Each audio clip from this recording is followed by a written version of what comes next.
Hello friends, welcome to Kosi study YouTube channel.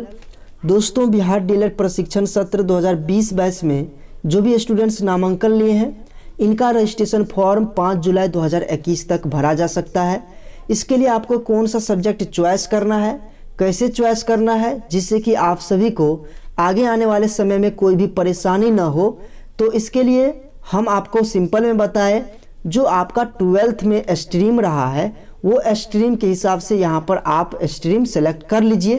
बाकी आपको कुछ भी सोचने की ज़रूरत नहीं है। इसके बाद आपका लगातार कमेंट आ रहा है, बाकी सब्जेक्ट भी है जैसे कि हिंदी है, इंग्लिश है, संस्कृत है, उर्दू है, मैथिली है, तो क्या हम ये सब्जेक्ट चॉइस नहीं कर सकते हैं? अगर ये सब्जेक्ट चॉइस कर लिए हैं तो आगे क्या क्या परेशानी आ सकती है और किन किन बातों का आपको ख्याल रखना चाहिए, इस वीडियो में हम डिटेल से चर्चा करेंगे। तो ये वीडियो जो है थोड़ा लॉन्ग जाएगा, लेकिन वीडियो को आप कंप्लीट देखिएगा, जिससे कि आपको समस्या क्या है वो पता चलनी चाहिए। तो चलिए शुरू करते हैं। तो ये आपका रजिस्ट्रेशन फॉर्म है, बिल्कुल सिंपल इन्फॉर्मेशन है, आप इसे फिलअप कर सकते हैं। जो बैच नंबर का ऑप्शन है, यहाँ पर आपको परेशानी आ रही है, जैसे कि details of subject code S9 for higher level of primary 6 to 8 के लिए है। 6 to 8 में आप जब टीचर बनेंगे तो उसमें कौन सा सब्जेक्ट आप पढ़ाना पसंद करेंगे, तो कोई एक आपको यहाँ पर क्या करना है, एनीवन, यहाँ पर देखिए एनीवन, किसी एक सब्जेक्ट को आपको चॉइस करना है। तो अगर आप जो है चाहते हैं कि यहाँ पर हिंदी सेलेक्ट करें, बंगाली सेलेक्ट करें या फिर संस्कृत सेलेक्ट करें, तो कॉलेज से जब बात करते होंगे तो कॉलेज आपको ये बताते होंगे कि इसमें से आप कोई भी सब्जेक्ट चॉइस कर लीजिए, आप चॉइस कर सकते हैं, इसमें कोई दिक्कत नहीं होगा। और दूसरे कॉलेज से बात कीजिएगा तो वहाँ पर भी यही बातें बोलेगा, लेकिन कोई ये ठोस रूप से स्पष्ट बातें नहीं बताता है कि आपको ये सब्जेक्ट चॉइस कब करना है, कैसे करना है, ये सारी चीज़ें आपको नहीं बताता है। हम आपको सिंपल में बताएं, अगर आपका इंटर में साइंस है तो यहाँ पर साइंस में टिक कीजिए, अगर आपका इंटर में सोशल साइंस है तो सोशल साइंस में टिक कीजिए, अगर आपका इंटर में कॉमर्स है तो भी आप यहाँ पर सोशल साइंस में टिक कीजिए। अब दोस्तों, यहाँ पर अदर सब्जेक्ट जो है, अगर आप इसको टिक कर लिए हैं तो आपको इसको लेकर के किन किन बातों को ख्याल में रखना चाहिए वो हम आपको बताते हैं। अगर आप यहाँ पर हिंदी सेलेक्ट कर लेते हैं तो यहाँ पर भी कोई दिक्कत आपको नहीं होगी, लेकिन आपको 6 to 8 में अगर जाना है तो इसको लेकर के आपको ध्यान में रखना चाहिए, आखिर हमको हिंदी सेलेक्ट करने में बेनिफिट है या नहीं है, संस्कृत सेलेक्ट करने में बेनिफिट है या नहीं है, इसको आपको ध्यान में रखना चाहिए। तो इसलिए हम क्या किए हैं, कुछ डिटेल्स हम आपके सामने रखेंगे, कुछ जानकारी आपके सामने रखे हैं जो कि आपके लिए काफ़ी ज़्यादा हेल्पफुल होगा। प्राइमरी स्कूल में जो टीचर बनते हैं, 2 लेवल के टीचर बनते हैं। पहला तो 1 to 5 जो पेपर 1 पास आउट होते हैं वो 1 to 5 के टीचर बनते हैं। जो पेपर 2 क्वालिफाइड होते हैं, जैसे कि पात्रता परीक्षा जो होती है, तो पेपर 2 अगर क्वालिफाइड होते हैं तो आप 6 to 8 तक का टीचर बनेंगे। प्राइमरी स्कूल में जितने भी टीचर होते हैं वो सब के सब जनरल होते हैं या तो उर्दू होते हैं। इसमें साइंस, आर्ट्स, कॉमर्स कुछ भी नहीं होता है, सभी टीचर जनरल कैटेगरी में ही आते हैं। उसके बाद उर्दू वाले के लिए अलग रहता है, मेरिट लिस्ट इसका अलग बनता है। तो यहाँ पर आपको प्राइमरी लेवल में कोई भी दिक्कत नहीं होगा। अगर आप यहाँ पर कोई भी सब्जेक्ट चॉइस करते हैं, कोई भी, तो आपको प्राइमरी लेवल में कोई दिक्कत नहीं होगा। अब आगे समझते हैं दिक्कत कहाँ होगी, 6 to 8 में। यहाँ पर जो 6 to 8 में जो टीचर बनते हैं वो सब्जेक्ट वाइज बनते हैं। जैसे कि यहाँ पर हम बात करें, 2 भाग में हम बांट लिए हैं। अगर आप BA BSc किए हुए हैं, इसके साथ आप B.Ed किए हुए हैं, तो आपका जो ऑनर्स पेपर है उसी पेपर को आप मेथड पेपर के रूप में चॉइस करते होंगे। समझिएगा बात को। अगर आप मान लीजिए ग्रेजुएशन कर लिए हैं मैथमेटिक्स से और आप जो है B.Ed कर रहे हैं, तो B.Ed में भी एक मेथड पेपर चॉइस करना होता है। जैसे कि आप यहाँ पर S9 में मेथड पेपर चॉइस करते हैं तो इसको मेथड पेपर बोलते हैं। तो वही मेथड पेपर B.Ed में भी चॉइस करना होता है। तो B.Ed में वही मेथड पेपर चॉइस करना होता है जो आपका ऑनर्स पेपर है। बहुत सारे कॉलेज है जो अदर सब्जेक्ट भी भरवा देता है, जैसे कि बात करें सब्सिडी, अगर हम मैथ रखे हैं ऑनर्स में तो फिजिक्स केमिस्ट्री होगा मेरा सब्सिडी में, तो सब्सिडी पेपर जो है मेथड पेपर में बहुत सारे कॉलेज भरवा देता है, लेकिन ये बिल्कुल गलत है, ठीक ना। आपका मेथड पेपर और ऑनर्स पेपर दोनों समान होना चाहिए। क्योंकि आप मेथड पेपर इसलिए चॉइस कर रहे हैं क्योंकि आप अपना इंटरेस्ट दिखा रहे हैं कि आप कौन सा सब्जेक्ट पढ़ाना चाहते हैं या कौन सा सब्जेक्ट में आपको ज़्यादा इंटरेस्ट है, ठीक ना। और वही पेपर को आप ऑनर्स पेपर भी बनाते हैं। ऑनर्स पेपर ऐसा नहीं कि कोई पेपर उठा कर के लिए आप बना लिए और उससे ग्रेजुएशन कर लिए, नहीं। ऐसा होता है जिसमें आपको इंटरेस्ट रहता है, जिसमें आपको अच्छा पकड़ रहता है, उसी को आप ऑनर्स पेपर भी बनाते हैं। इसलिए यहाँ पर आपको मेथड पेपर और ऑनर्स पेपर समान रखना होगा, तभी जो है आप यहाँ पर जैसे ही समान रखते हैं तो आप उसी सब्जेक्ट का टीचर बनेंगे। तो ये बातें क्लियर हो गई। मेथड पेपर और ग्रेजुएशन का ऑनर्स पेपर आपका समान होना चाहिए। सब्सिडी वाला पेपर को आप मेथड पेपर के रूप में चॉइस नहीं करेंगे, ये गलत होगा आपका। अब दोस्तों यहाँ पर एक पॉइंट और समझना है आपको। अगर आप ग्रेजुएशन के साथ बीएड कर लिए हैं तो जो आपका ऑनर्स पेपर है उसी ऑनर्स सब्जेक्ट से टीचर के लिए आवेदन करेंगे। लेकिन डीएलएड में ऐसा नहीं है। अगर आप डीएलएड के साथ ग्रेजुएशन किए हुए हैं तो इसका जो ऑनर्स पेपर है उस ऑनर्स पेपर से आप आवेदन करेंगे या फिर डीएलएड के सब्जेक्ट से आवेदन करेंगे। ऐसा कहीं भी आपको ठोस जानकारी नहीं मिलेगा। लेकिन बीएड का जो स्टूडेंट्स हैं, जो बीएड किए हुए हैं, वो केवल ऑनर्स पेपर से आवेदन करेंगे। वो ऑनर्स के लिए जो सब्जेक्ट चॉइस किए हैं उस सब्जेक्ट से आवेदन करेंगे। लेकिन डीएलएड में ये कहीं भी आपको ठोस रूप में जानकारी नहीं मिलेगी कि आप ऑनर्स सब्जेक्ट का टीचर बनेंगे या नहीं बनेंगे, क्योंकि आप डीएलएड किए हुए हैं। ये केवल बीएड वाले अभ्यर्थी के लिए है। इस पॉइंट को समझ गए, यहीं पर परेशानी है। अगर मान लीजिए अगर आप जो है इंटर में साइंस रखे हैं, इंटर में आप साइंस रखे हैं और यहाँ डीएलएड में आप हिंदी रख देते हैं और फिर जो है ग्रेजुएशन में आप जो है मान लीजिए पॉलिटिकल साइंस रख देते हैं, तो आप कौन सा सब्जेक्ट का टीचर बनेंगे? आखिर आप हिंदी का बनेंगे या फिर पॉलिटिकल साइंस का बनेंगे? तो यहाँ पर पेच फंस जाती है। यहाँ पर ना आपका मेथड पेपर समान है ग्रेजुएशन से और ना ही जो है आपके लिए ये ठोस जानकारी कहीं पर दी गई है कि आप ऑनर्स पेपर के टीचर बनेंगे, ठीक ना।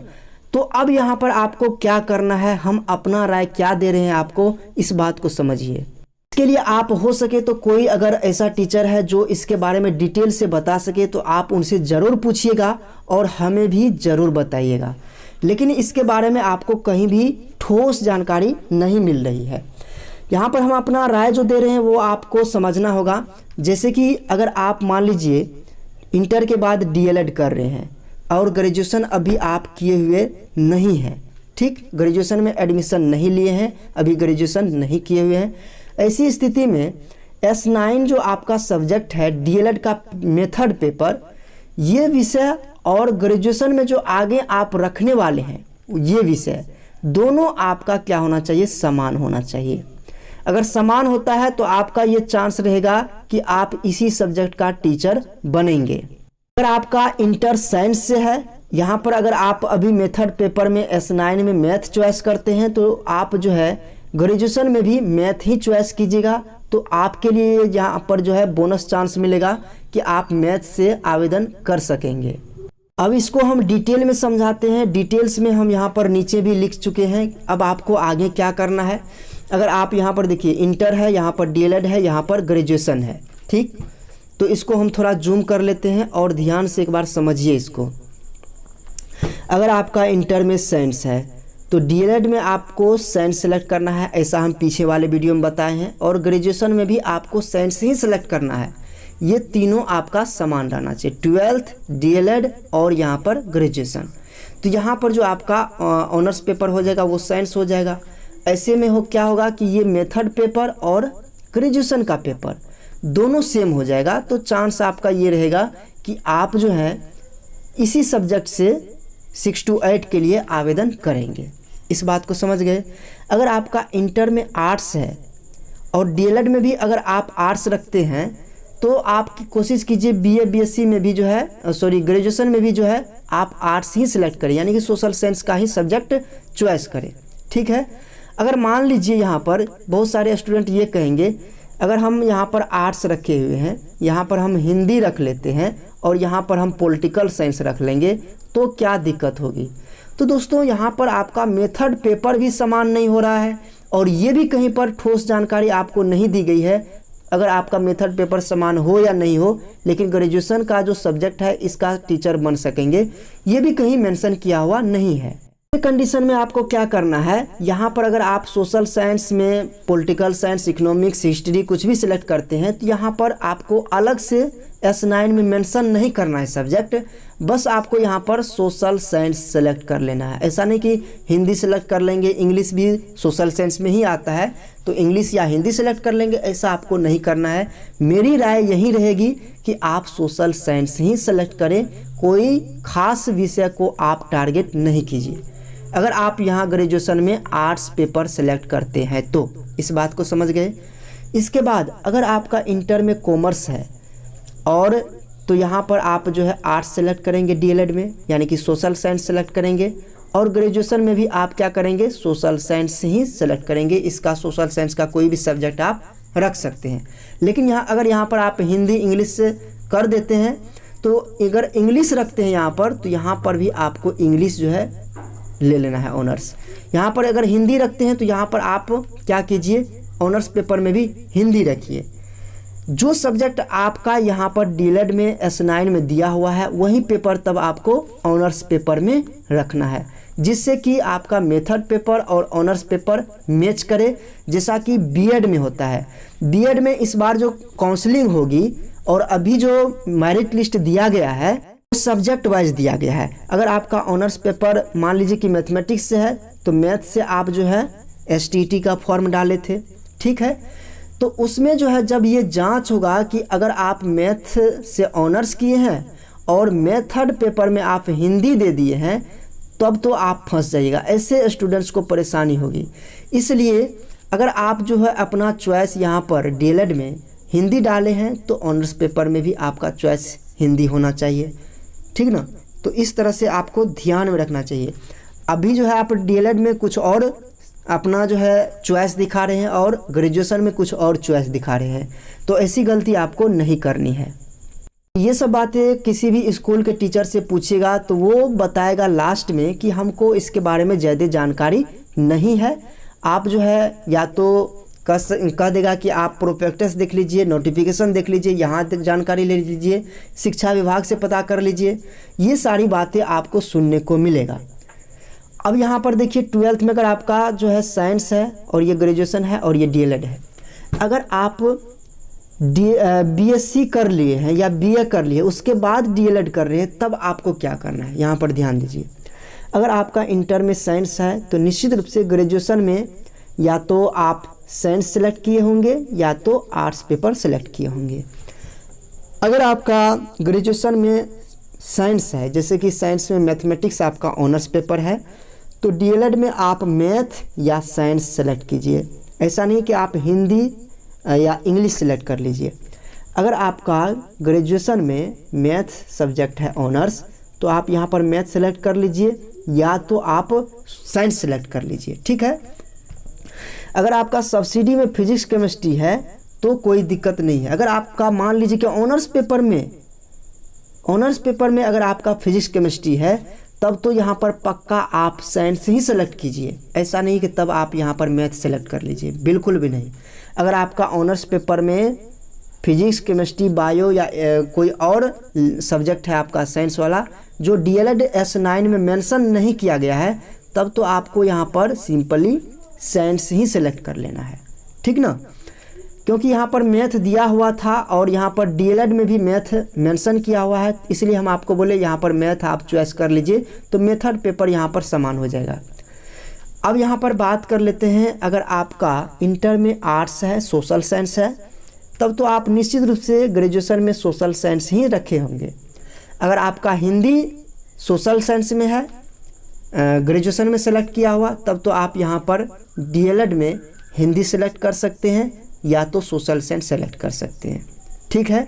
अगर आपका इंग्लिश है तो आप यहाँ पर इंग्लिश सेलेक्ट कर लीजिए या नहीं तो आप सोशल साइंस सेलेक्ट कर लीजिए। कंडीशन आप अच्छे से समझ लीजिए, अगर दिक्कत हो रही है तो फिर से वीडियो को शुरू से देख लीजिएगा। ये बातें आपको कहीं भी कोई भी नहीं बता रहा है, हम आपको अपने राय के अनुसार आपको बता रहे हैं, तो आपको ऐसे सेलेक्ट करना है। कहाँ पर आपको परेशानी हो सकती है वो भी हम आपको बताएं। अगर इस तरह से सब्जेक्ट चॉइस करते हैं तो आपको क्या क्या बोनस पॉइंट मिल सकता है वो भी हम आपको साथ साथ ही बताते जा रहे हैं। अगर आप जो है अलग अलग सब्जेक्ट चॉइस करते हैं तो ऐसे स्टूडेंट्स को परेशानी होगी काउंसलिंग में जब आप टीचर बनेंगे। और अगर आपका डॉक्यूमेंट वेरिफिकेशन होता है, आपका मेथड पेपर क्या था, आपका ऑनर्स पेपर क्या है, उस कंडीशन में आपको यहाँ पर दिक्कत हो सकती है। अब यहाँ पर बात कर लेते हैं, अगर आप जो है आर्ट्स पेपर में ग्रेजुएशन, अगर मान लीजिए कि ऑनर्स पेपर में आपका पॉलिटिकल साइंस है, तब यहाँ पर क्या कीजिएगा, आप सोशल साइंस सेलेक्ट कीजिएगा। ऐसा नहीं कि हिंदी, इंग्लिश, मैथिली ये सब सेलेक्ट करना है, ये तब सेलेक्ट नहीं करना है। अगर आपका पॉलिटिकल साइंस है, इकोनॉमिक्स है, हिस्ट्री है, तब यहाँ पर आपको क्या करना है, सोशल साइंस सेलेक्ट कर लेना है। हिंदी, इंग्लिश ये सब कुछ आपको सेलेक्ट नहीं करना है। इसके बाद अगर आपका इंटर में कॉमर्स था तो निश्चित रूप से ग्रेजुएशन भी आप कॉमर्स सब्जेक्ट से ही किए होंगे। तो यहाँ डीएलएड में आपको क्या सेलेक्ट करना है, सोशल साइंस सेलेक्ट करना है, ठीक ना। यहाँ पर आपको सोशल साइंस सेलेक्ट करना है।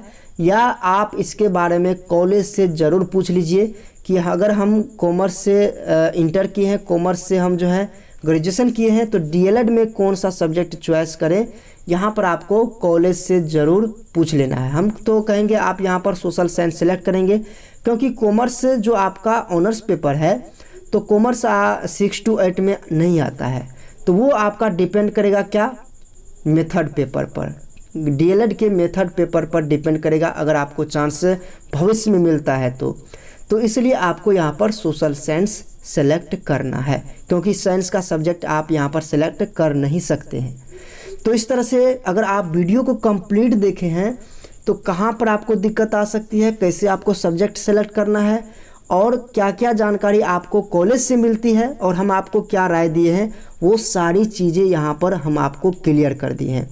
इसलिए ये वीडियो जो है थोड़ा लॉन्ग गया है, और बाकी हम वीडियो में शॉर्ट में इन्फॉर्मेशन दिए हैं आपको कि 12th के आधार पर आप अपना स्ट्रीम यहाँ पर सिलेक्ट कर लीजिए, कोई दिक्कत नहीं होगी।